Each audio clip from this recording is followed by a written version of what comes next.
Roundtable. With these three amazing guests, I will present them soon. Also, we want to thank you all for being so engaged with our programming. We know that's pretty harsh and pretty heavy. And thank you again for everyone who is here, who's at home, maybe. And then, with no further ado, I want to present the three guests that we have here. Just want a quick note on this. The point of having activists, especially in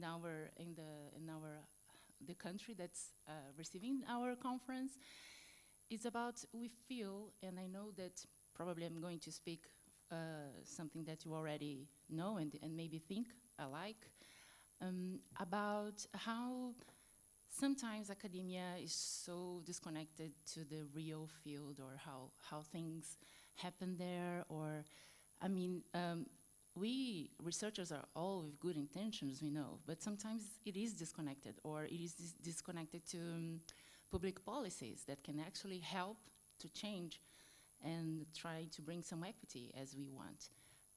So that's why the organizing committee, the amazing organizing committee, decided to actually invite people from the field and also with some academic background, but people who can actually tell and explain different views, points of views, to the topic that we named our roundtable. So I'm going to present here. We have our three guests. I will start. I'm sorry I have to read because, you know, otherwise I couldn't memorize everything, because not because I have a bad memory, it's just because they do a lot of work, so that's it. So here we have Alexa Santos. Alexa has a degree in social work from the Catholic University of Lisbon, here in Portugal, and a master in gender, sexuality, and queer theory from the University of Leeds in the UK.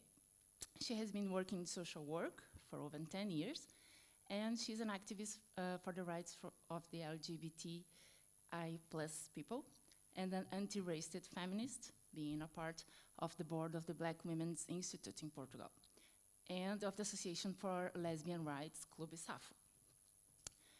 More recently, she joined the association Mais Cidadania in the project Megafone dos Direitos Humanos, right? It's all said. I'm going to present all of them, and then they are going to talk about their work and how actually the activism life appeared and happened to them. So here we have in the middle Marta Martins. She's a cultural manager and the executive director of Arte em Rede, in which she has played roles in strategic planning, management, and cultural programming, also in design and coordination of intermunicipal and intersectoral projects at the European and national level. As a speaker, she has participated in various conferences and seminars in the area of cultural policy and management. She's also co-founder and coordinator of the cultural agenda of the feminist school, Manamiga, a space for knowledge and activism. Is that right? Yeah? And last but not the least, we have Inês Mourão. Inês is a graphic designer and art creator, and the founder of the Nasty Women Portugal, a chapter, a global feminist initiative organized in response to the threats posed to women's rights. She's also a rapper and an activist. So through a thought-provoking approach, her projects push the boundaries of conservative thinking, hoping to generate participatory action that dismantles social norms and defies gender constructs. Well, with no further ado, I'm going to give the floor to Alexa and then Marta and so on. And after we are going to have some Q&As, so you can just prepare your questions, and the people who are at home can also put some questions on the chat, and then we can pass it on. Okay, welcome.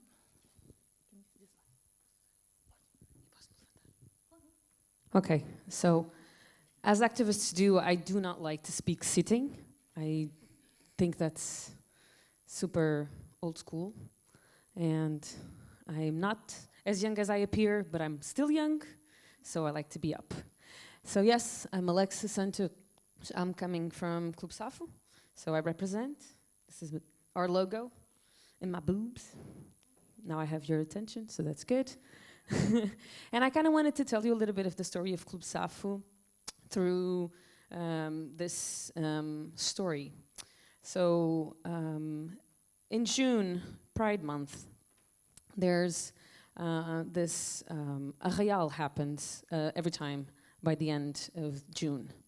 And as I'm serving drinks, so I'm pouring like beers, there's a 71-year-old woman that comes to me. She's like, hi. I'm like, hi.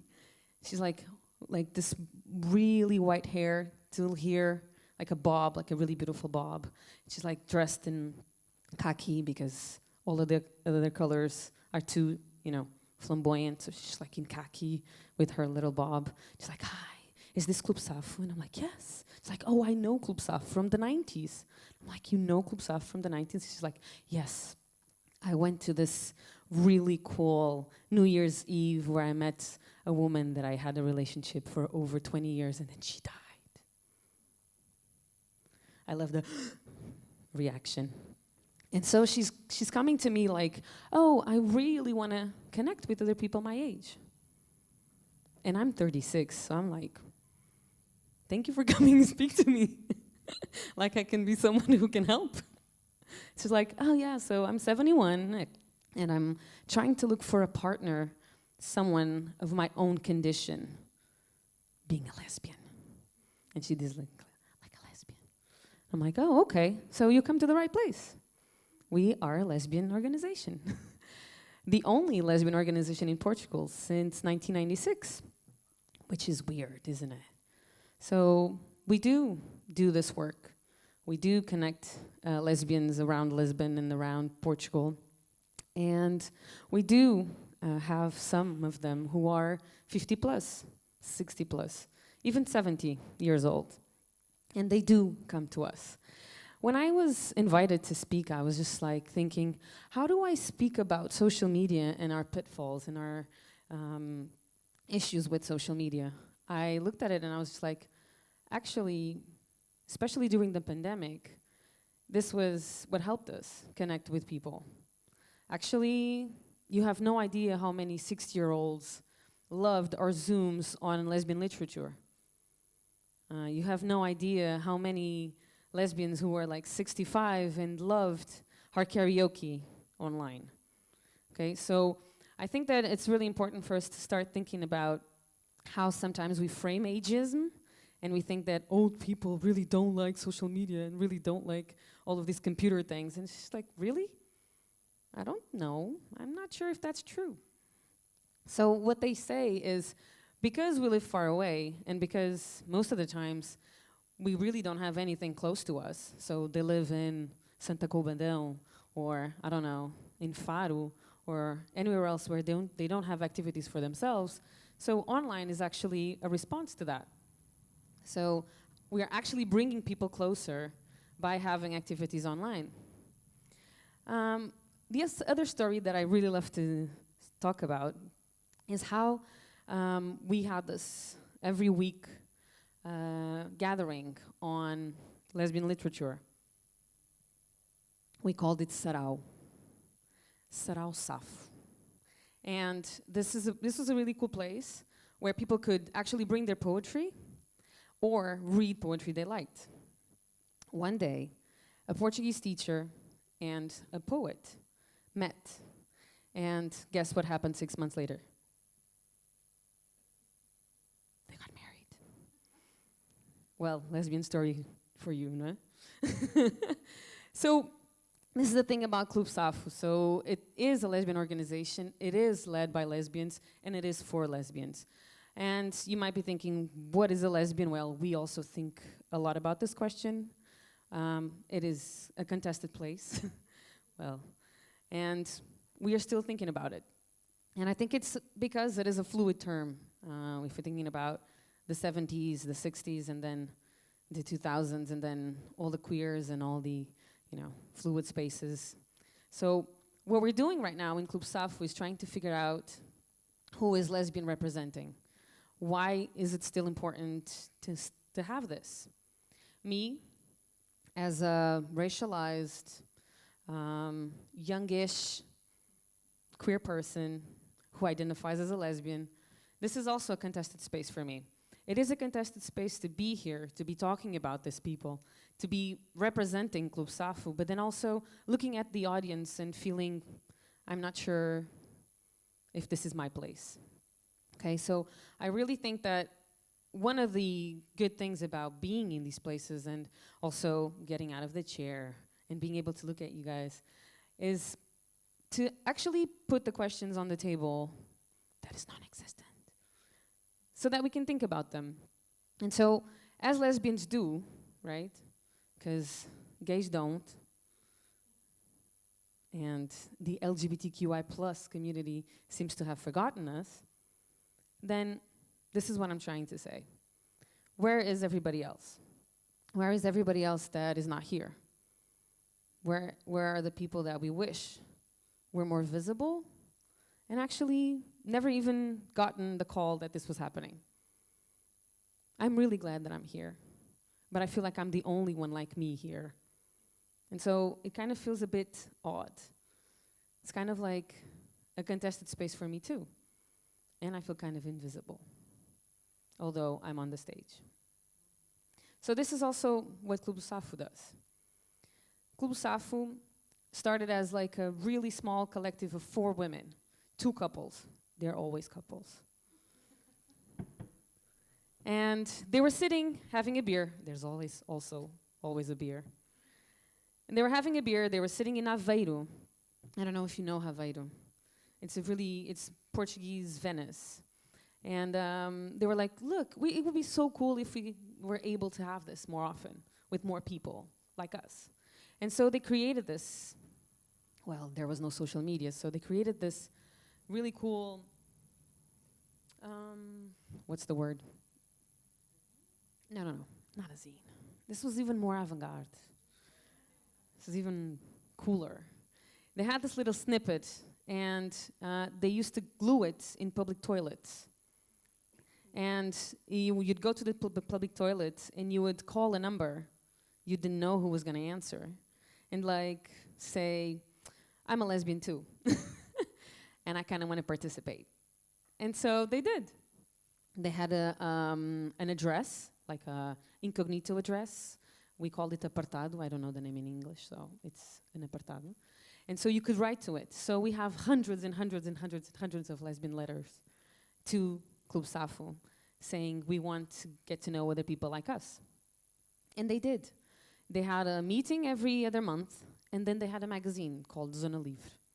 And Zona Livre had all sorts of things. They would speak about like all sorts of articles and beautiful and amazing genius lesbians all around the world. But then they also had like things where you can be like, oh, hey, I live in whatever.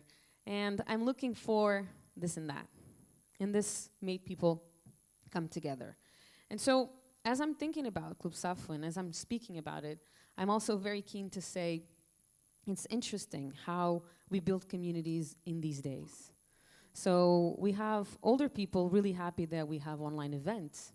And then we have people who are not that old that they are saying, we really need like a space. We really need a bar. We really need like a library. We really need a space where you can get together. So I think the contested spaces are also these, where we can think about not only what's missing here, but also what are we doing that continues saying the things that we already know, but aren't quite true. Or reality has kind of surpassed these ideas that we already have about who are the lesbians, what do they want, what are they looking for, what if they're older, what if there are disabilities, what if there is anything else. So I think that the one thing that is interesting about contesting these spaces and these places is to understand that they're actually many times not what we think. And this is something that Elisa, the 71-year-old that called me because she met me at the Real, was saying to me the other day. We went out for lunch, And she was like, you know what, Alexa? Not many young people are like you. And I said, why? She's like, because many people think I'm old. And I'm not. And I was looking at her, and I was seeing how much this woman has all these interests. She played in an orchestra. She plays trumpet. She's been really engaged with music. She loves guitar. She has her own place. She does like all sorts of things. She goes and she's learning language for mobile phones. She's like, you know what? People think I'm old, but I want to be starting apps, and I'm going to be learning this. And so I really think that the contested part here is about what are the things that we think that we need to be questioning? What is that we need to contest within what we think we know about these things, about these people, about who we are? And also, how is academia, within its place of looking at these things more thoroughly, can do for us? The other day, me and my colleagues at Clube Safo, we said, we want to start a survey. We want to know and learn more about who is Clube Safo. Who are the people in Clube Safo? 56 lesbians responded. And believe me, we were not expecting 56 lesbians to respond. We're like, we're good. We're cool if we had 10. And we had 56.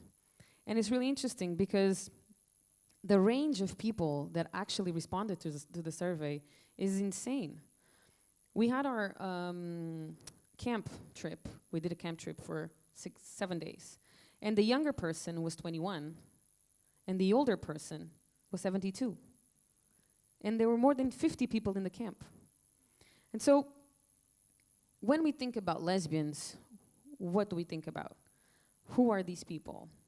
And so when I talk about Clube Safo, and I talk about an organization that has been around since 1996, and all the breakups and all the lesbian drama that we know exists, what are we still talking about when you talk about lesbians? And mostly, they don't expect someone like me to be on a stage speaking about Clube Safo. And so this is one of the reasons why, mostly, I'm the one that comes to the stage and talks about Clube Safo. Because this is what we're trying to do. We do not, and we cannot, in 2023, keep our ideas of who is what and what is who, okay? And so this is what Clube Safo does. We keep getting people together. We have a theater club. We have a, group of people who are like doing things on non-monogamies, but we're also like doing like an older people group who want to like get, I don't need to say anything, right? We know what we're talking about. And so this is what I say when I say about, this is what I thought when I thought about what do I want to talk about when I talk about contested visibilities, is to say, again, like Elisa said, I know I'm quoting her a lot, and she should be here today. But she's 71, she's like, 5? What? I'm not leaving at 5, so then what time did I get home? No, I will not. But the other day she was saying, you know what? People believe I don't want to have sex, but I do. So this is Clube Safo for you. Thank you so much for listening.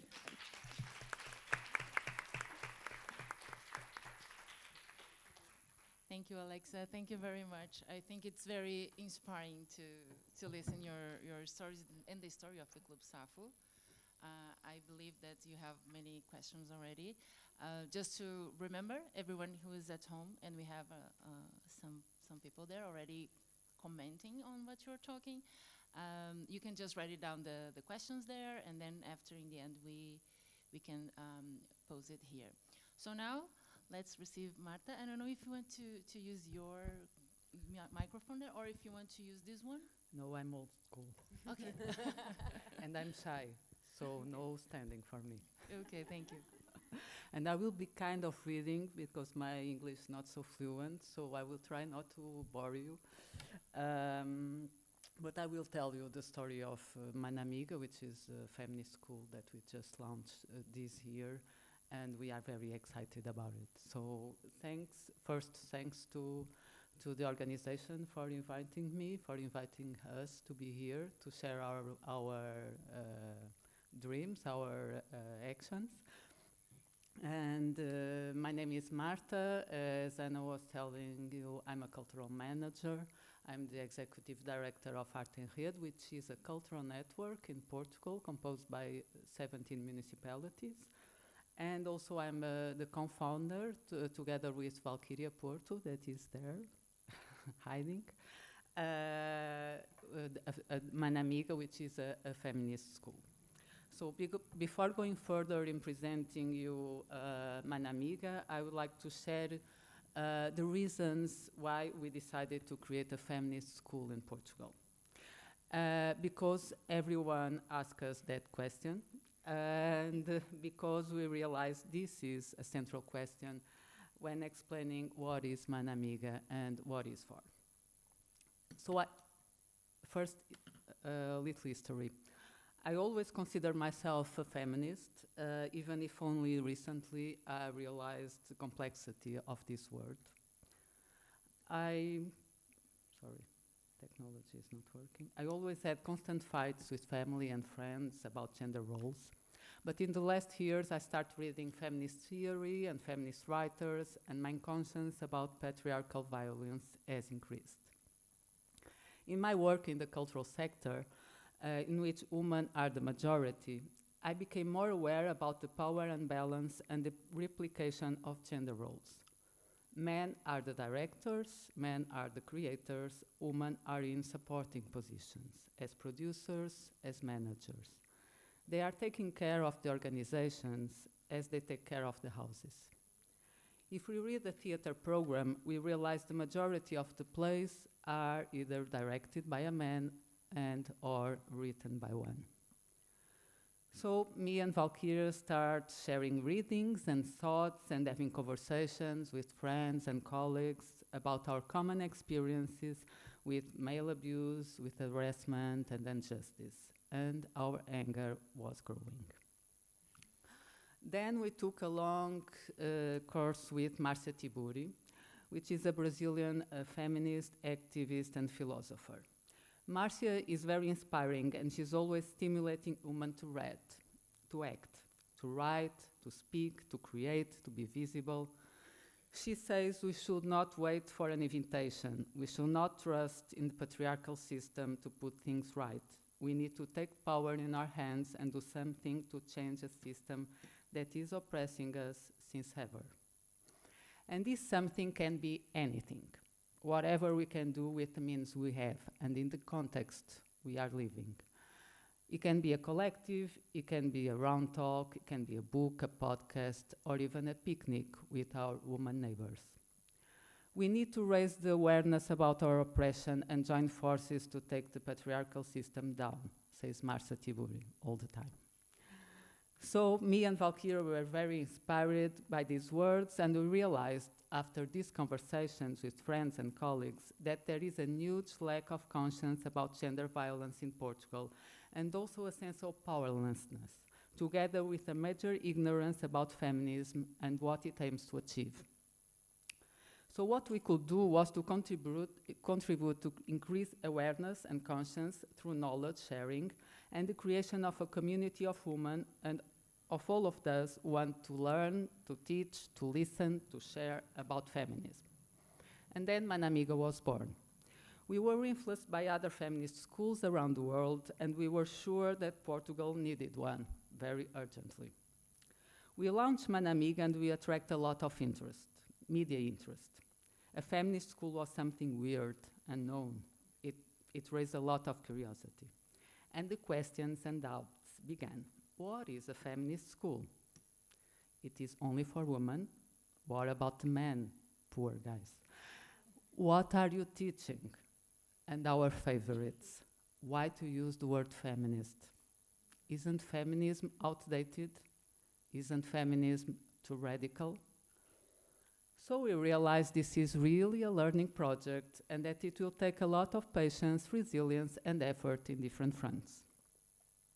Now I should explain to you a little more about Manamiga and what we are doing and our learnings in these past months.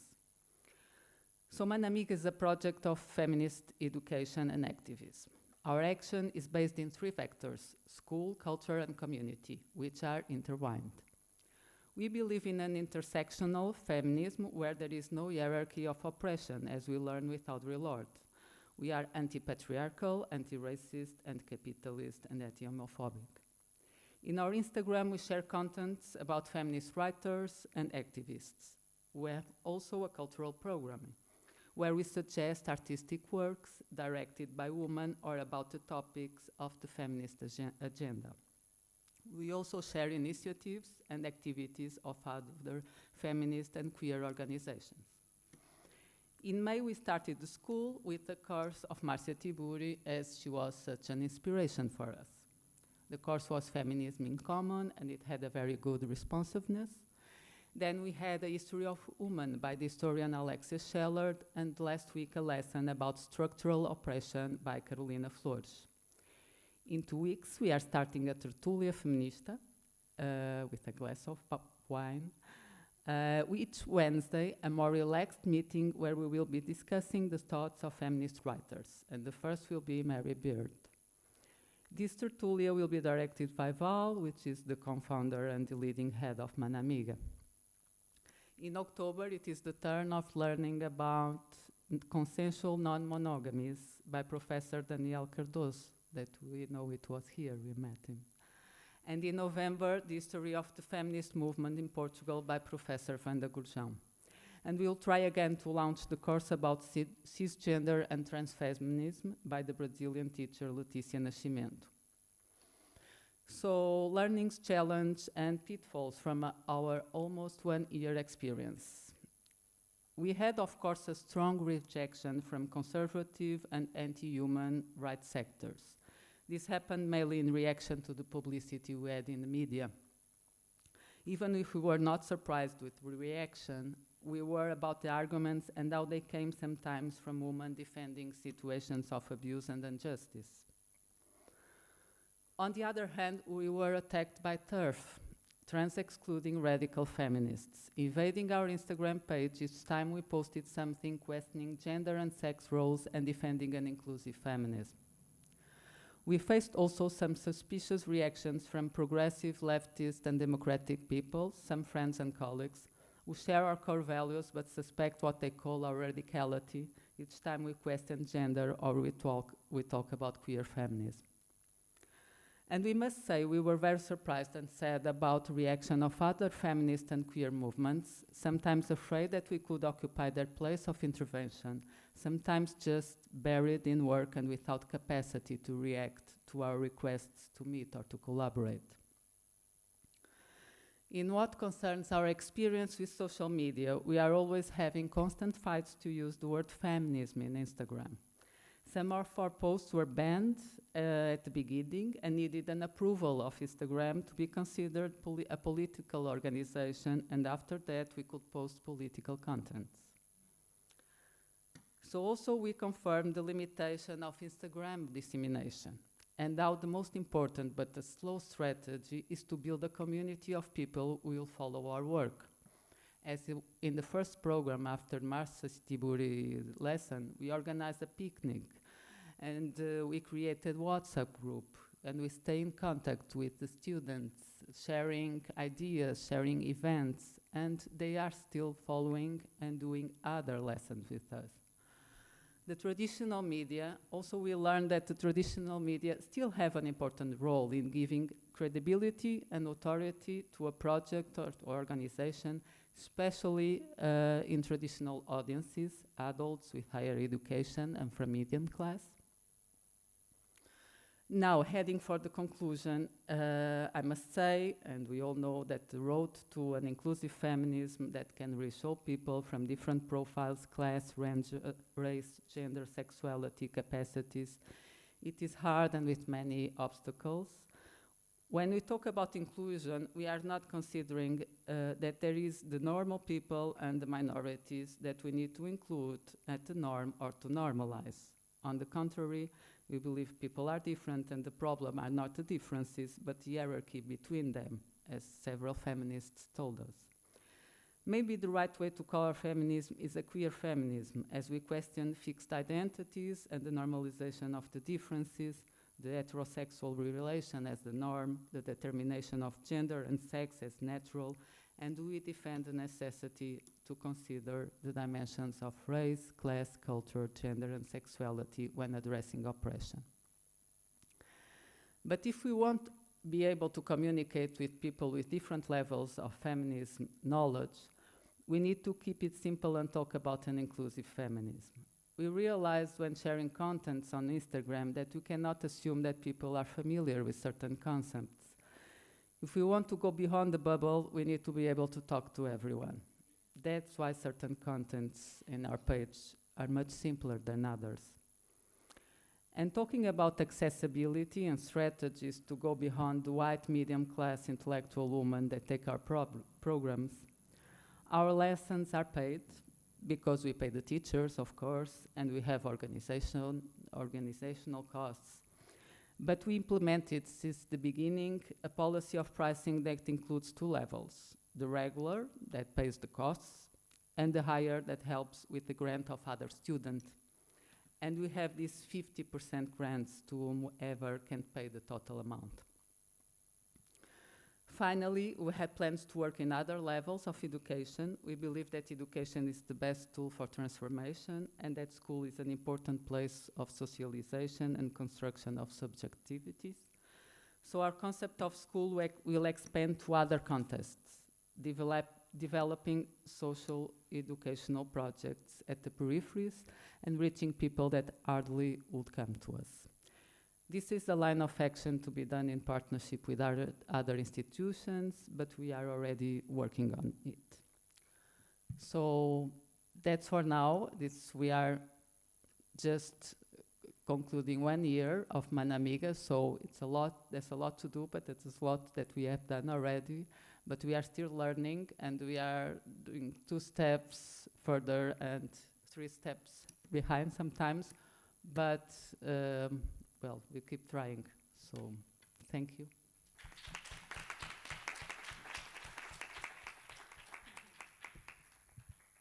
Thank you, Marta. I don't know, Inês, can you use this one? I think so, yeah. Okay, thank you again. And also, just a quick question, because I don't know if the non-Portuguese speakers understand what is the origin of Manamiga. Maybe the idea of connecting 2 words, and it's just like a quick, because I think it's interesting, and people can actually find it interesting to know. Yes, Manamiga is 2 words, mana, which is sister, and miga, which is a friend, and it's the idea of sorority. Yeah, so it's connecting 2 words. I think it would be interesting people to know. So yes, Inês, welcome, and thank you. Thank you for inviting me. My name is Inês. A little bit about me and my background. I'm a designer. I'm also a rapper, fun fact. And I think I've always called myself an activist as well. I'm the founder of Nasty Woman Portugal. Nasty Woman started in the United States in 2016. It's a global art activist fundraiser movement. It started in 2016 in those American elections that we all kind of disgracefully watched.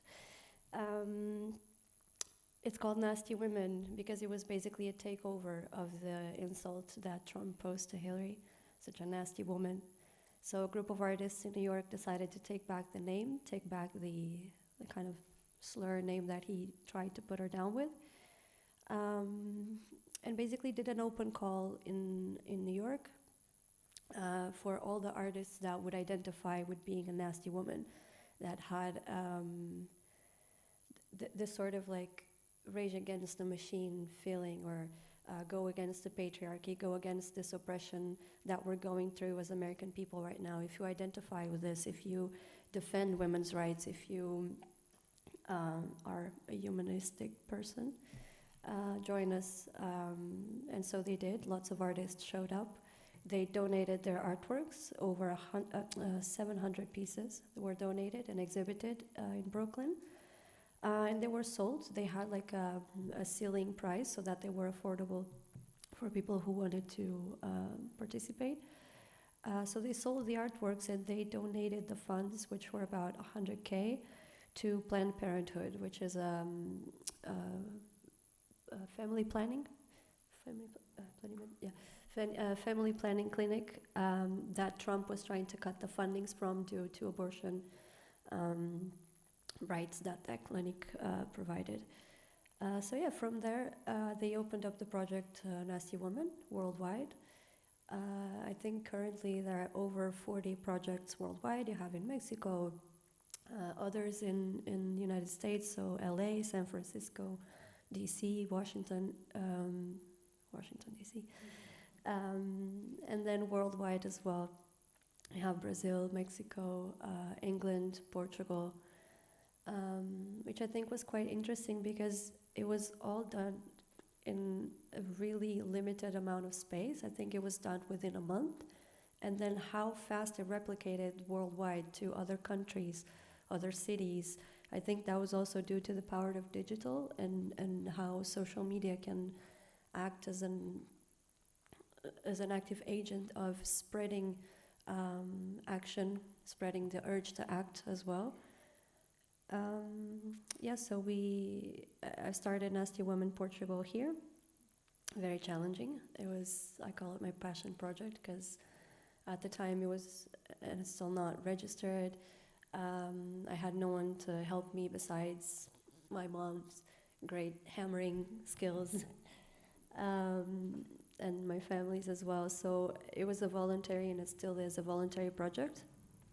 And we kind of picked up the same format. So we did an open call for artists worldwide for them to donate the works, and all the money that was raised in that exhibition, it was a live exhibition, was donated to an association in Portugal that had human rights as their core mission.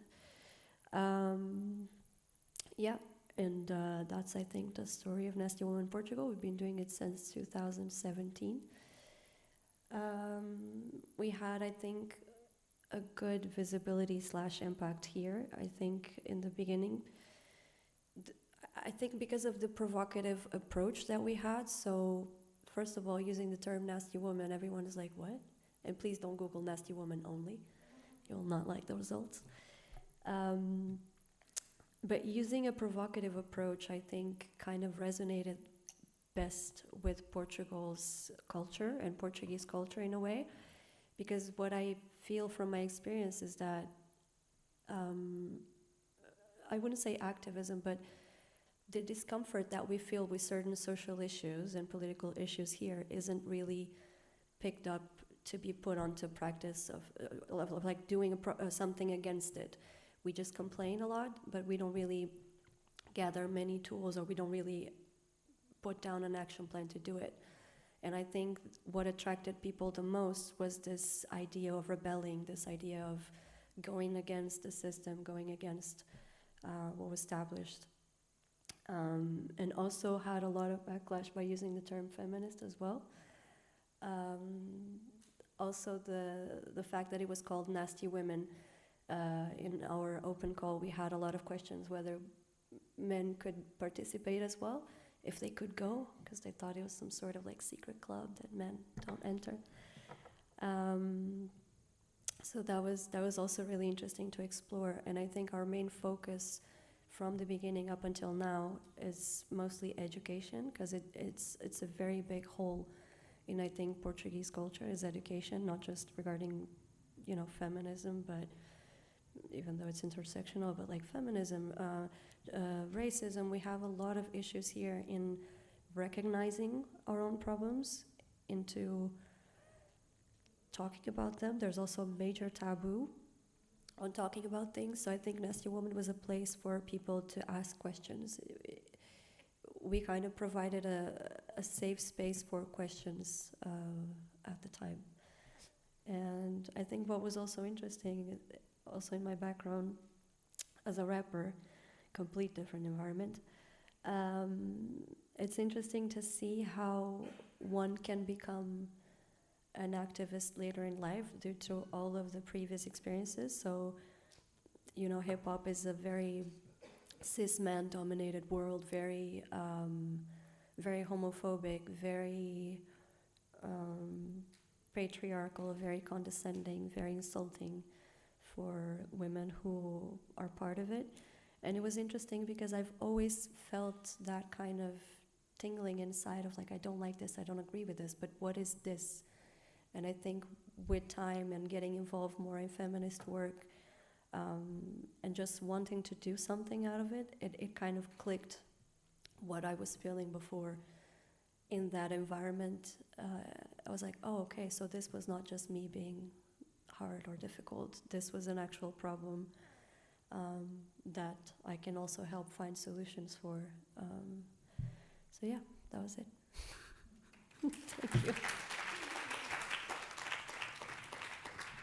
Thank you. Thank you. I'm not going to be the person to ask you for rap for us. I know that it's not in our script, but thank you very much, Inês. Thank you, Marta. Thank you, Alexa. Thank you, all of you. I think it's, I don't know, I have like a bubbling brain right now because I want to mix everything, but now we have time for questions and for commentaries. That is very common in conferences, right? People who want to make a comment and not actually ask something. But okay, it's allowed, no problem at all. I don't know if we have a mic here that can be used there. I don't know if there are any questions already or any doubts. We have one here in the front, yeah, another there. Okay. Thank you all. That was really lovely. Great to hear about the work that you're doing. As someone who's also dabbled in activist work too, I know that affectively it can feel very challenging and difficult and frustrating. But to kind of flip the script, I want to ask all of you about kind of the role of pleasure in the work that you do, and how you see that in what it is that you do in rather maybe direct ways in terms of creating pleasurable social events or even just like the pleasure of care itself. If you could speak to that a little bit and maybe even share a moment of pleasure that has resonated with you in your work that you've done. Thanks.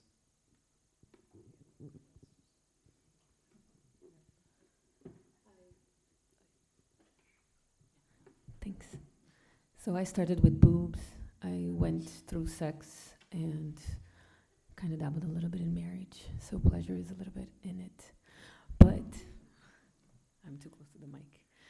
But no, I'm good. I just needed to find the okay distance. But what I'm trying to say is it is very pleasurable to get to a place or space where you find others like you. And I find it really interesting how you're speaking about feminism and how you get attacked by people asking what is feminist and is this like a private club and what is the role of men and on this like feminist thing, and it's like actually Clube Safo is a specific place for lesbians. And so there's lots of men. I mean, we've had messages going like, oh hey, I have a lot of friends who are lesbians. How can I be part of this? Can I be part of the club? And we always say, yes, you can by donating dollars, euros. We accept any coins, because redistribute, please. But what I want to say is that it's first of all, it's very important pleasure, and it's very important because all of our work is voluntary. Also, like all of the board of Clube Safo is voluntary. All the people that support us are volunteers, and so it has to be something of pleasure.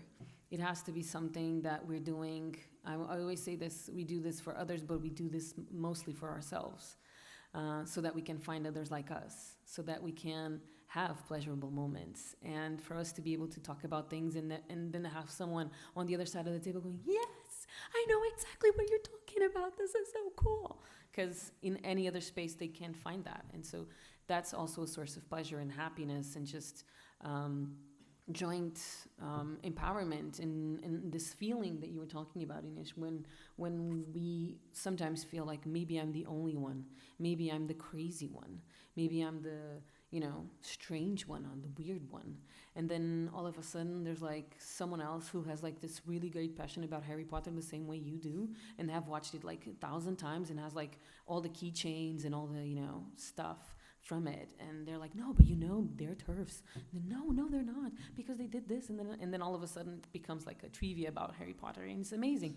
And so this is what I'm talking about when I'm talking about pleasure too. It's like finding spaces where other people like you can meet.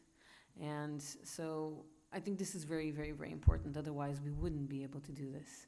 We wouldn't be able to deal with all the backlash, with all the hate, with having to deal with such important political positions around, for example, trans-exclusionary feminists, or this idea that lesbians hate trans people, and it's not true. Also, within Clube Safo, we have lots of people that are trans, that are non-binary, that identify in multiple ways. But then there's always this idea of a lesbian being a cis white, you know, middle-class woman, and it's just not true.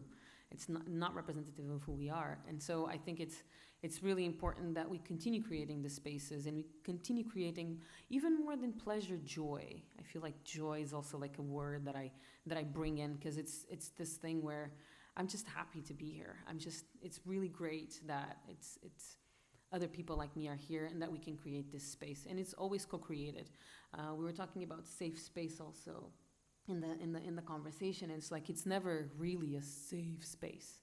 Because, I mean, try and bring a 21-year-old with a 71-year-old, a black one, a disabled one who's deaf, and someone who like believes Salazar was the best thing that happened to Portugal to the same table.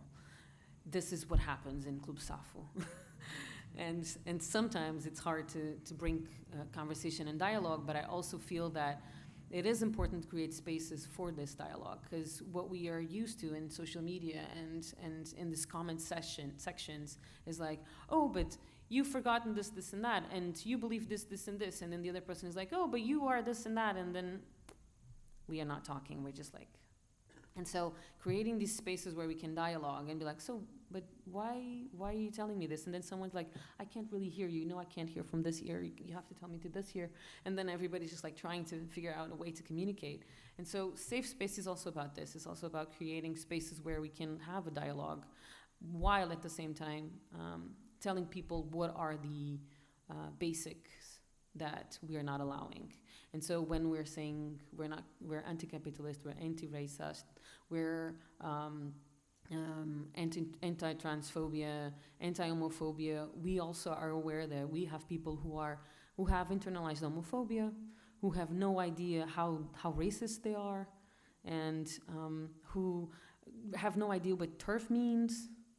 And so it's also how can we create spaces for all of this to exist, but also learning and dialoguing with each other, and while creating joyous spaces for us to exist and coexist. Okay. Well, pleasure is an important part of what we do, because we are only two and we have our day job. So if we don't have pleasure in this work, in this project, we could not do it. And the pleasure is knowing new people, meeting new people, sharing our readings, sharing our thoughts, sharing our experience with them. We love to learn new things. We are always enthusiastic about a new program, a new course, meeting a new teacher. We are always searching for new teachers also to learn with them. And for instance, I can give you an example that I told you briefly during my presentation, that in the first program by Marta, after the last lesson, we organized a picnic because the course was happening. Marcia was online, but we knew, because a lot of students shared with us, a lot of colleagues, that they wanted to be with other people assisting the course. They don't want to be in front of their computer at home alone. So we invite whoever wants to be with us in the Belém library, a public library that opened the doors for us. And we project Marcia on Zoom, and we were assisting together and talking before the course and after the course. It was really important, this part of the experience. And at the end, we asked whoever wanted to bring something to share in a picnic. And we started at 1 and ended up at 8. So with a lot of wine, with a lot of cheese, with a lot of bread, and that was every picnic. And it was really pleasant. Now we ran into our colleagues, our students in many events, and we are kind of friends with them. And it's this. And now we are planning these tertulias because we realized that people want to share, want to be with other people in a really relaxed environment where they can talk. In this last lesson by Carolina Flores, people were talking all the time. She was really informal, also very relaxed, and we could see that people just don't want just to hear. They really want to share, to ask questions, to share with others. So this tertulia will be more relaxed, where everyone can share their experience and their thoughts. Thank you. So to answer your question, where does the pleasure comes from? For me, I'd say personally, I love to challenge people. And it's really interesting, like when you create those spaces, to see people who are not expecting to be there themselves, to ask questions, to kind of challenge your own beliefs, and then you challenge theirs, and there's an exchange of, like a provocative exchange of concepts, of life experiences, of, lines of thought. And for me, I don't know, it's really interesting, and also that provocative approach for me is what gives me the most pleasure. Is like I love to prove people wrong, in that sense. And when you bring, a cis man to a nasty woman exhibition and he's there like, I don't know if I should be here, I should probably go, like I'll just take a look and leave. When you talk to him, when you approach him, when you ask, oh, so why are you here? What do you know about this? What, like when you kind of try and get into their world as well, you completely break down these sort of like barriers and misconceptions that they may have about what you're doing there. And that for me is what gives me pleasure, I think, first and foremost. But then of course you have the learning, and I guess it comes also with that exchange, but all the learning that you have when you meet people from, different backgrounds, different life paths, when you meet them, when you talk to them, and you can also see similar experiences, but also really different ones. That really opens your mind of how you see the world and how you want to approach problems. Because maybe you met a Syrian woman refugee who, like fled war to be here. When you talk to her, you have a complete different approach of what kind of feminism does she need, what kind of, support you can give to that person. I would say those two for sure are the pleasure side of it. Thank you so much.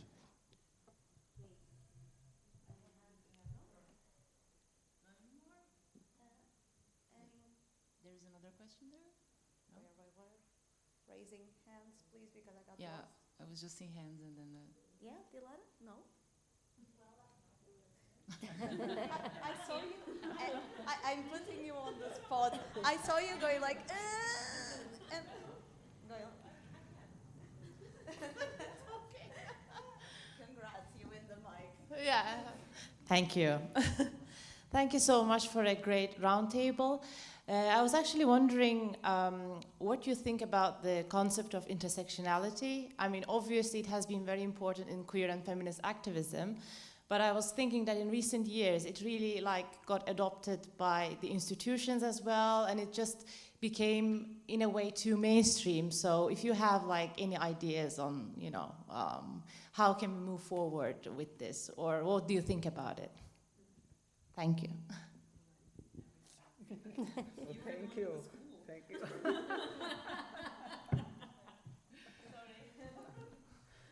No, I don't know if I'm between academics and researchers, so I don't know if I should answer. Maybe I should put the question to the audience. Of course, as I said, we believe in intersectional feminism, as every dimension of oppression is important, and we should take every dimension in consideration when addressing oppression. So I really don't know what I should say more about this, because I think it's the only feminism that we believe. We cannot ignore the other dimensions. It's well, obvious. I don't know. Please for us. Can I just ask, when you said how do we evolve from here, what do you mean by that? Like, how do we evolve from? With the radicality of, I'm quite happy with the radicality of like intersectionality, but I was just thinking, can we like build up on that? What can we do in a way? In terms Because of in my own research, I try to conceptualize this, like I had this concept of affective bridges in a way. So because in a way I regard intersectionality as a little bit more static, as a more of an analytical concept in a way, but not really, it doesn't lead to how we can actually act out feminism, how we can build like trans-coalitional politics in a way. So I'm trying to do that in my research, and like I have this like manifesto also that includes my concept as well. So I hope that when it's published, I can share more about it, maybe. I'd say in that sense, so, and it comes, I think, to the first question that Anna posed, so how can we move forward? I'd say through collaboration with like academic research, but also activist work. And with different groups also, I think. Sorry? In a way. And different groups in a way, without exactly. losing the radicality, like how we can build coalitions, that's really important. Yeah, exactly, and I think, I mean, personally, I do think radicality is very necessary. Definitely. You need people with, you know, like that have strong convictions, but also open to change them radically, and people who are very, who believe very much in what they do and why they do it for. But I do think that collaboration is key, not just between academics and activists and organizations, but between organizations as well. Because if you have an anti-racist organization, and you have an LGBTQIA organization and a feminist organization, if you have them all working together and sharing what are the main issues that each one is tackling, I do think you can get further, and I think that's how you kind of play with intersectionality and how you, you know, make it work in the real world. But at the same time, I'd say that the academia, like the scholars, walk into this equation with this sort of,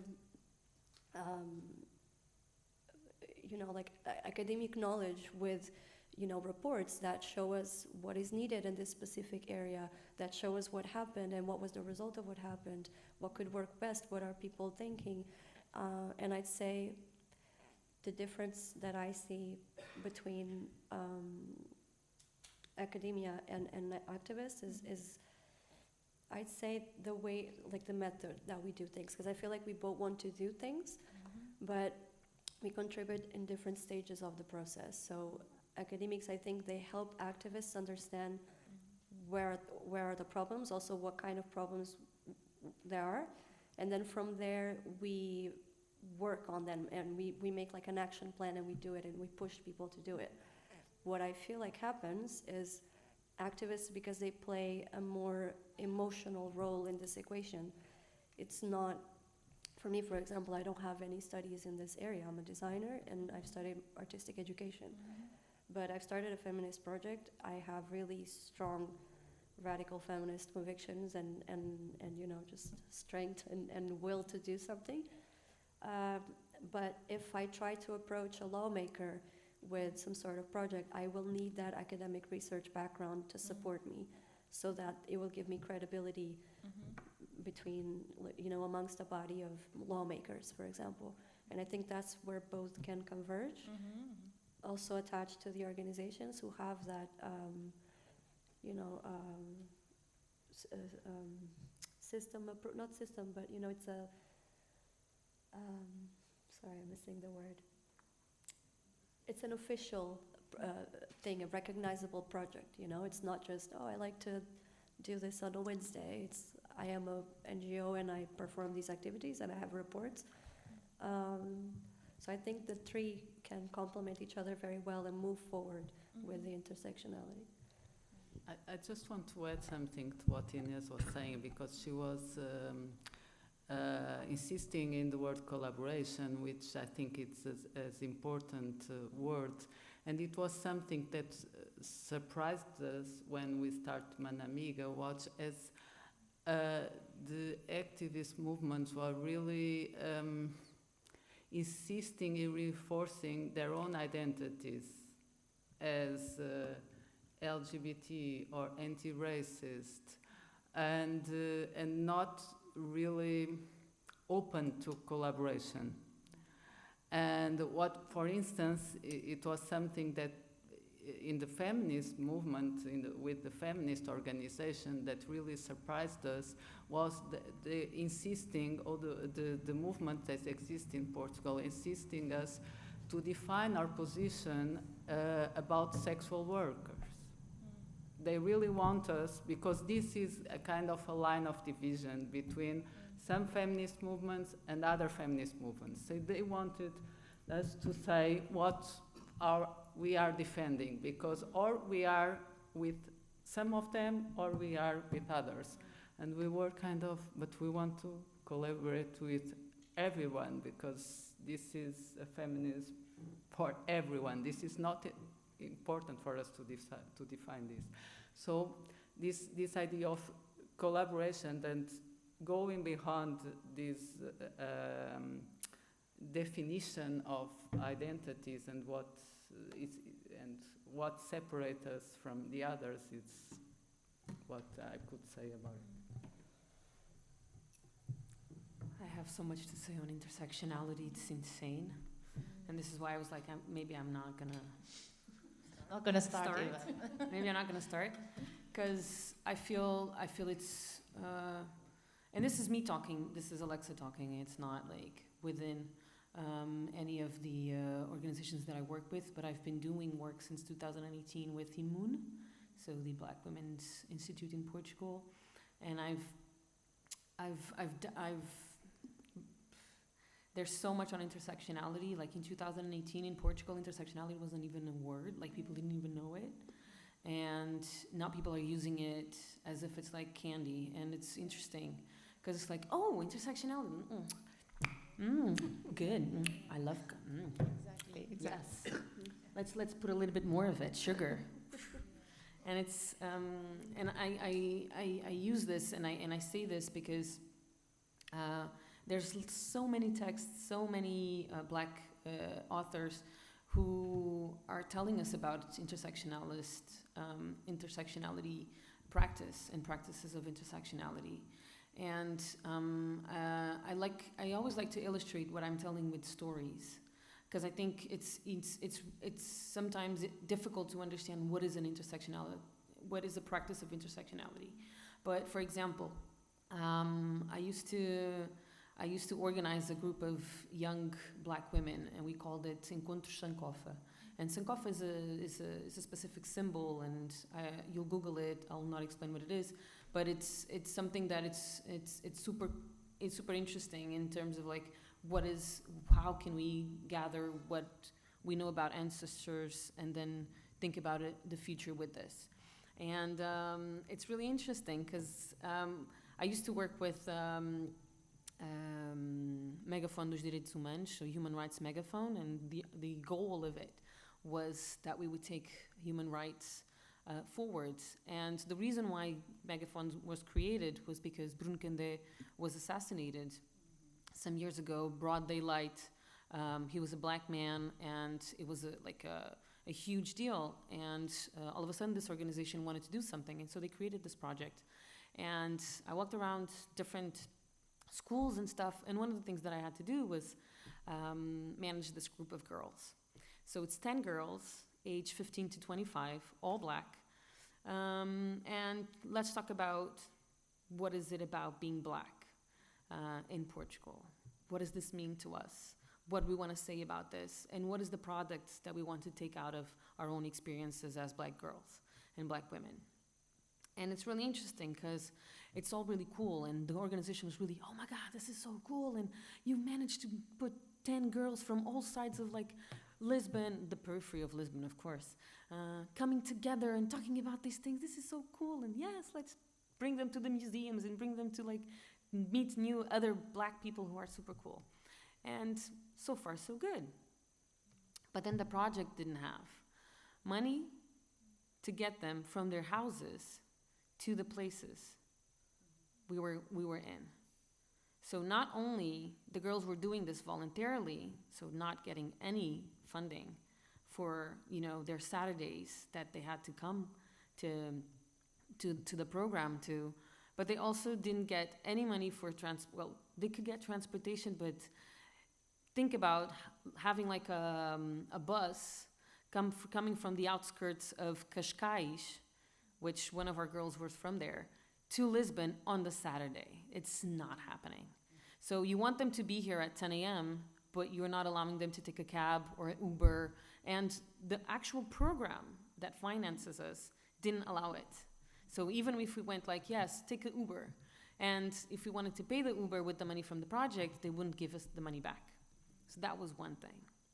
The second thing was some of them, of course, had to work because they're helping their families, because there's girls who were not even like of age and they were already like doing work and they're living by themselves. Parents were in the countries of origin, so they were here by themselves.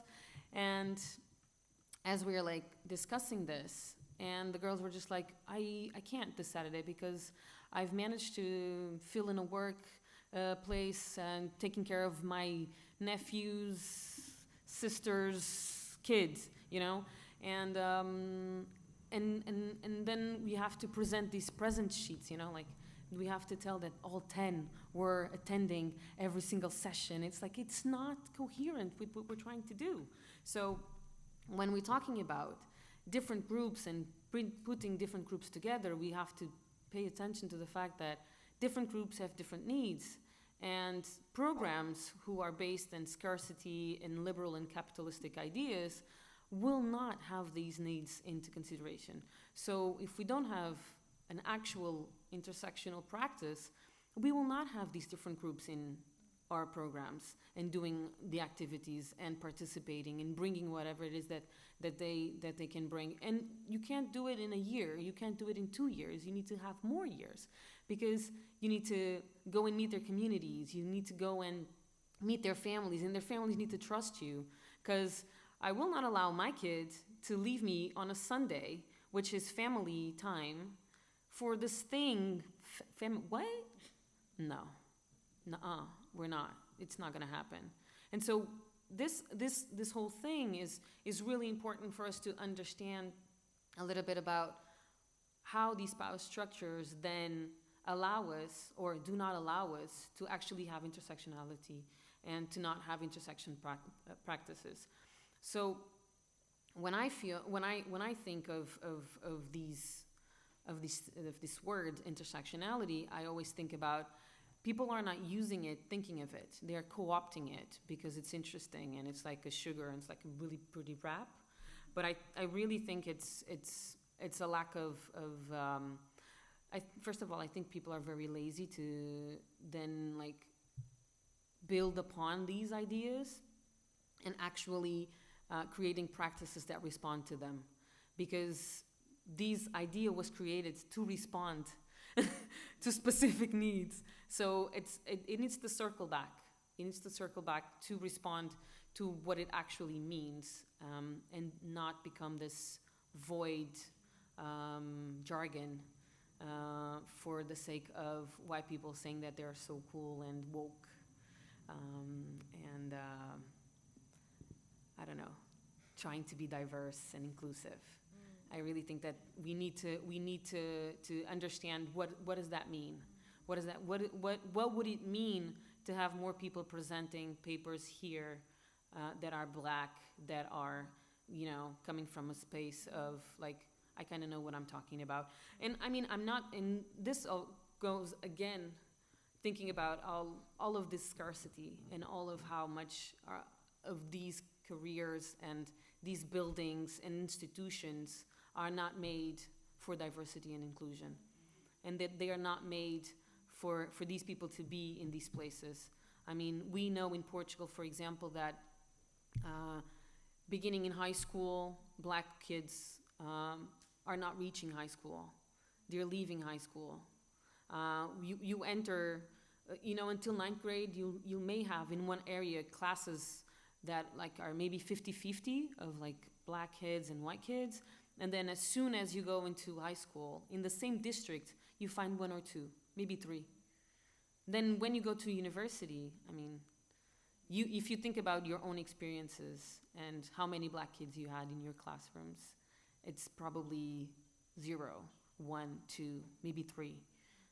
And so it's really important for us to understand then what can we do in terms of practices that allows intersectionality to be within this context, which is this context. It's a liberal context. It is a context for us to maintain these power structures, these systems that will oppress some and will favor some. And so I really, this is my thing on intersectionality. Now the girls from Sankofa are building a survival's guide for Black girls, so that they can tell their own stories and then also impact other girls who are having the same kinds of experiences. So again, what can we do to then bring into practice this idea of intersectionality?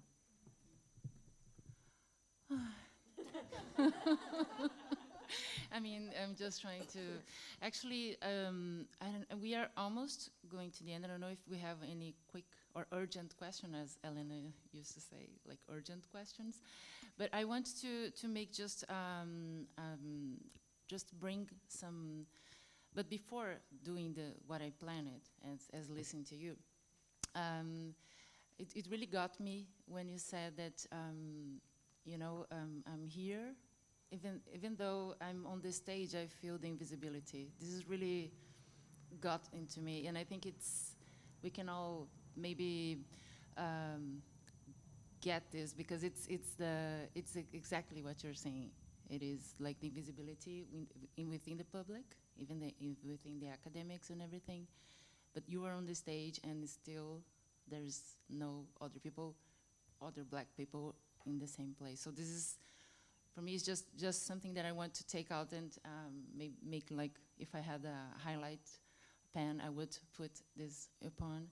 And the thing that I want to wrap, and I want to make it, because the online environment actually connects everything.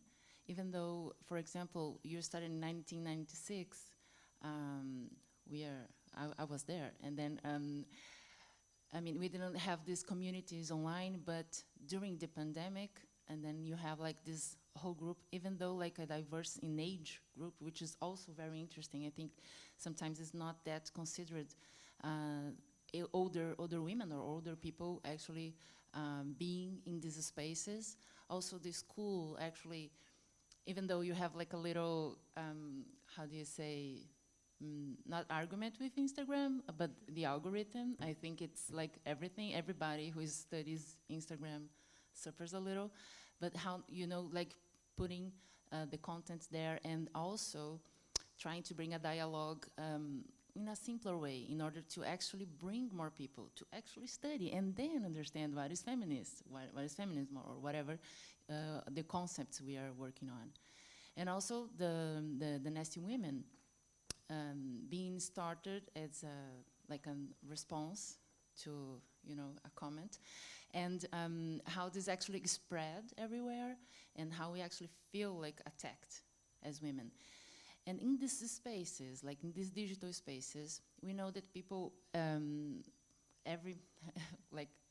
it's in an ongoing movement that we only see what we want to see, right? The algorithm learns what we like, and then just keep showing what we actually already like or know, or and how the question, just to wrap, the main question would be how to deal with this polarization in this online environment, because you all have this social aspect that you actually gather, people go together, it's a safe space, or it's a community, or people exchange, or even just for snacks, or for dancing, or for poetry, or for art.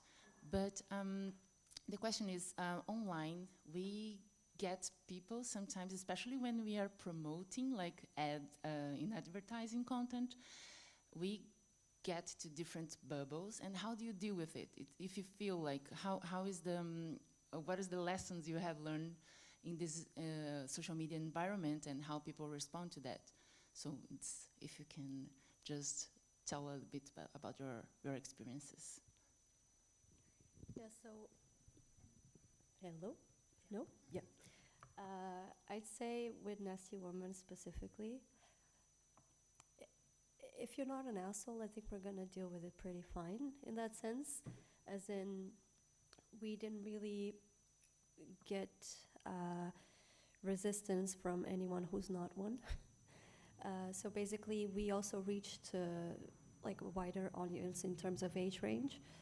I don't know, I think it just comes along, like you learn different things and you're able to communicate in different ways for those different age ranges. And you know, when you get into different bubbles, I think, like for me especially, I would try to get information from there. It wasn't really a sort of I didn't really feel like, oh, I shouldn't be here. No, I've always felt kind of welcome in those bubbles to like understand and learn from people, things that I might not have known yet. But I think when you push some buttons and when you say certain things that are not so appealing or are confronting, yeah, I mean, I think that's also part of the job. But I think Nasty Woman in that sense is very provocative. We don't really mind that much. And in a sense, in Portugal, again, from my experience, I think it's what also got people interested. Even if it's just to, you know, take a jab at it or say something funny, people are still gonna be interested in what that means or wanting to engage. I think that's the step one, is like people wanting to engage. And here in this Portuguese sphere, I think people, when they are provoked, they react. And I think for us, like that was the main step, is like to get people to react, have them engage so that we can start a conversation. And one of the things as well, to kind of go back to the pleasure place, for me, was to kind of have that exchange. Like I never really felt very comfortable in places, this is gonna sound weird, but never really felt very comfortable in places where people would think like me very much, because then you're surrounded by yes people. You're surrounded by people, yes, and I think it's also very important to share experiences, to share what you've been through, how you think, and to have people who think like you 100%. But I've always said, we all know what the problem is, so now let's talk to the problem. Otherwise, we're kind of like talking but with our backs turned, and we don't really kind of listen to what the other side has to say, and then just from there try and work it out. So I think those bubbles are also super interesting to get into, because from there you get different learnings that kind of allow you to build something that you probably wouldn't have built yourself. Yeah. Well, I think the major problem that we had was with the turf in Instagram, in fact. We started, when they started to comment our posts, we had this pedagogical approach, like trying to explain, trying to argument, trying to question what they were saying, and then we realized they were not listening, they were not reading, they wouldn't care wherever we say. And they were starting to talk between them. So it was kind of a movement that invaded our page and start to just reinforce each other arguments. And even if we said something, they wouldn't care. So at a certain point, we decided just to block them, and if the text finished. It was, I think, the major problem. But we have other experiences that are interesting also, and kind of test us our capacity to dialogue. Because when we add this publicity on media, people start to search about our project, and they found a phone number that is our own webpage, that is from Val, and start calling and asking for information about Manamiga. And we have this woman from once I remember there was a call, a very strange call from what it seemed an old woman that lived in Algarve, it's like a small village, and she was seeing this seeing about Manamiga in the TV, and she was saying, okay, I think I am a feminist. I don't know. What do you think about it?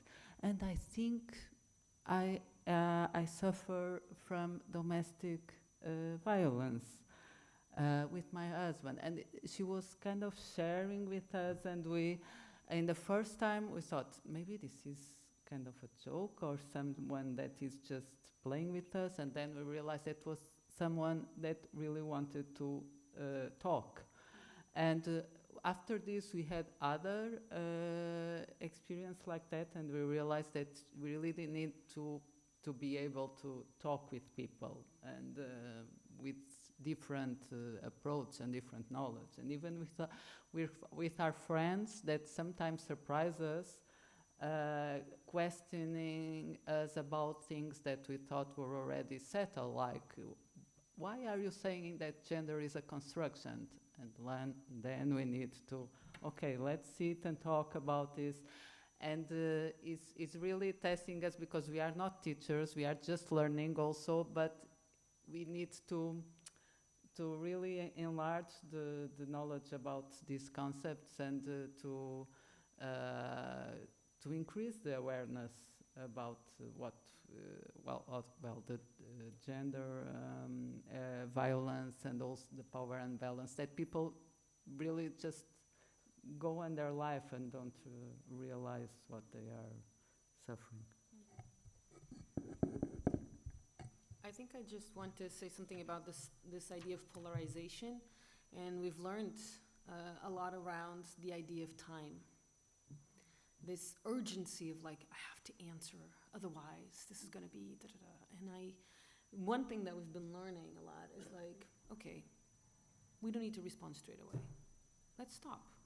And and for us, it's also been like a way of being anti-colonialists in a way, in the sense of learning about these things with indigenous cultures and people, and also Black people and stuff, and kind of thinking about what the concept of time and urgency of responding means within our own practices. We don't need to respond straight away. There is no urgency. This person will continue being a TERF. This person will continue to be a homophobe. This person will continue to be all of these things that they are. And so we can wait a bit.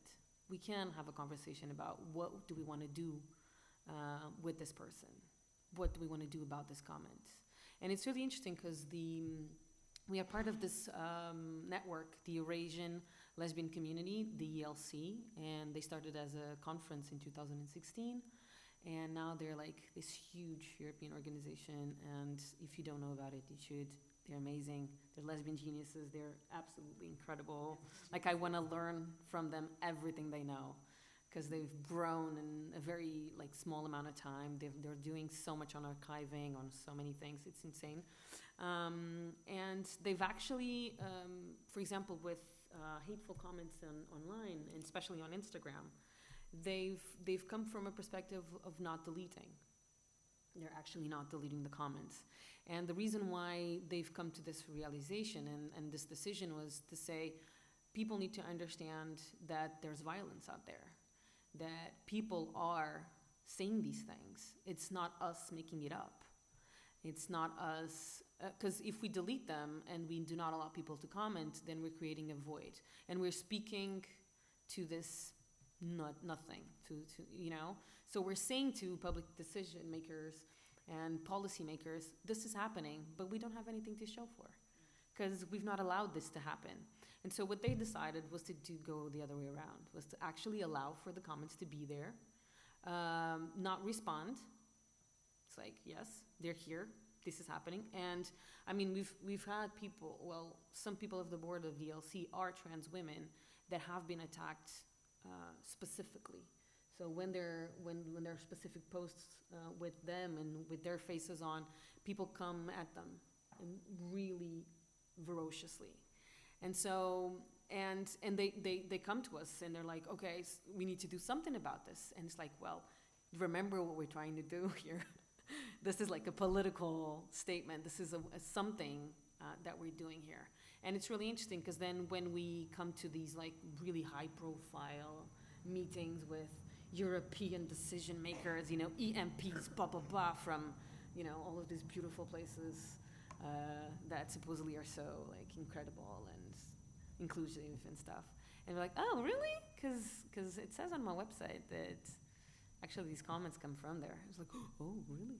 So we actually have the data to support our what we're saying. So it's also really interesting to understand in which ways. So I really like the idea of time and actually thinking about this specifically and how do we want to go about these things. And then there's this other thing that I find really important that we don't speak of as much as we should, which is the cancel culture.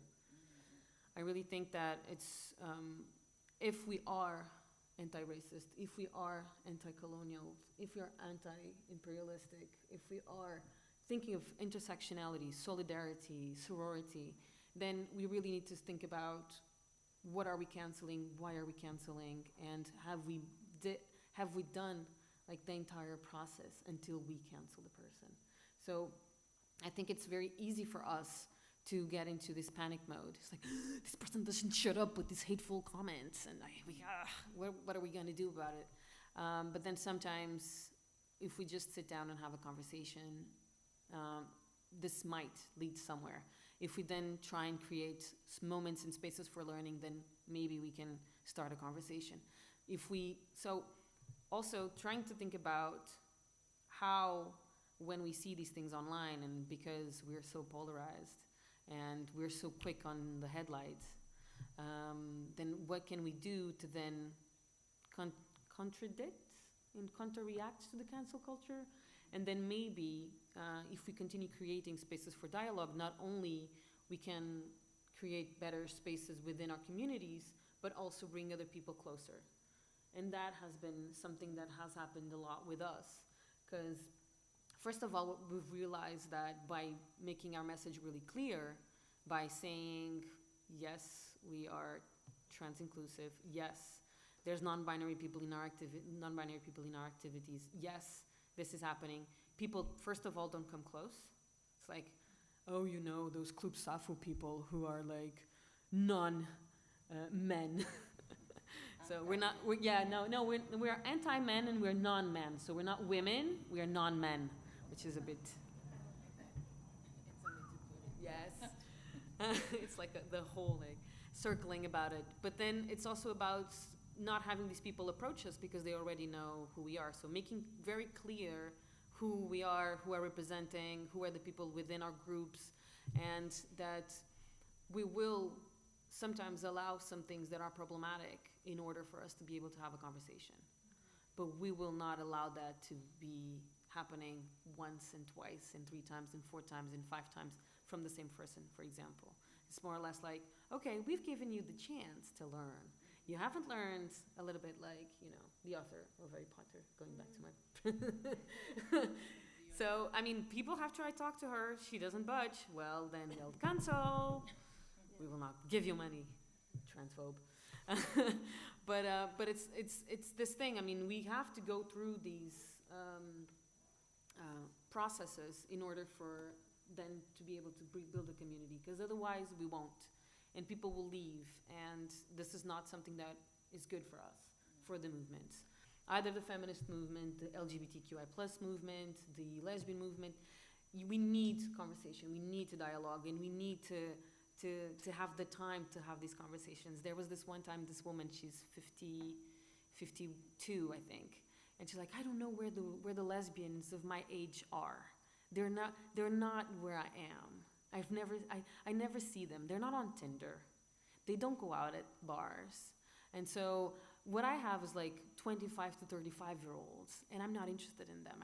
I want at least 40-year-olds. And I'm like, so what do you think we need to do? And she's like, oh, we need to create a group for, 50 plus women. I'm like, okay, so let's try and create a group for 50 plus women, but then we need to communicate for 50 plus women. It's like, yeah, well, how can we do that? I'm like, well, I don't know, I'm not 50 plus, but we can try and figure out. And in that sense, she's just like, no, because I think that this swipe culture of like Tinder and the fact that there are no lesbian bars in Portugal is very hard for me to meet people who are my age. And I'm like, yes, that's true. And then she's just like, but you know what I think? I think it's also because we don't have time to know each other. Because maybe I would do a 35-year-old. but I need to get to know them. That was the solution? I need to get to know them.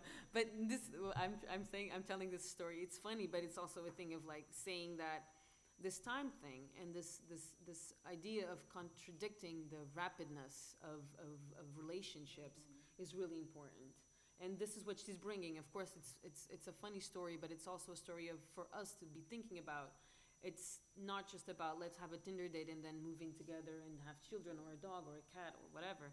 It is a story of, can we have several places, several times we can meet so that I can know you, and so that we can build relationships who are stronger or like more positive than just me disagreeing on you or me agreeing on you and then that's it.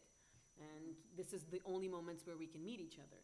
So I really think that that's something that while we're building community and trying to make this happen, then also realizing that time, not only like a 1 year or 2 years, 3 years, but 10 years, in 20 years, in something that allows for people to then exist fully and through time and within time, as friends, as people who can call you and be like, are you okay? Like a network. Yeah, like an actual community and support. And so I think that that's something that I always bring when it comes to this online strategies, because it's not a one-time thing, and it's not a time for a work for now. No, it's not something for right now. It's something that we can have to continue thinking about and building on for now, for tomorrow, and for the next years. And forever. Well, we don't know what forever, entails. Yeah, right. But it's a yes. it's too much commitment. It's like, right? and it's a bubble because it's ChatGPT and etc. robots and whatever. But I mean, it's like, what can we do in 10 years? I don't know. Not that long, right? Well, I think we have already passed our time. I want actually to really truly thank for all of you, for your stories, for your vibrant testimonials, for your work actually. Not only what you are doing, but the impact that you are already generating in the country and around Europe. I hope you all could have the chance to see, although we are kind of criticizing Instagram, you can look on Instagram at Clube Safo, Manamiga, and Nasty Women Portugal, because you're going to find very, very good content there, and maybe some hateful comments, but okay, whatever. Is that the strategy of not answering right now, just the urgency of the social media? I mean, this is very good positioning. So also thank you for all of your presence, your questions. Thank you for everyone. We have here some comments on Joana Gomes saying and collaborating with you, and also Maria Carolina saying that it's a very, very necessary conference, and congratulations to all of you and to the organization. So thank you very much. To all of you here, go rest. Tomorrow morning we have two sessions, I guess, starting at 9. So thank you again, and see you tomorrow. Thank you.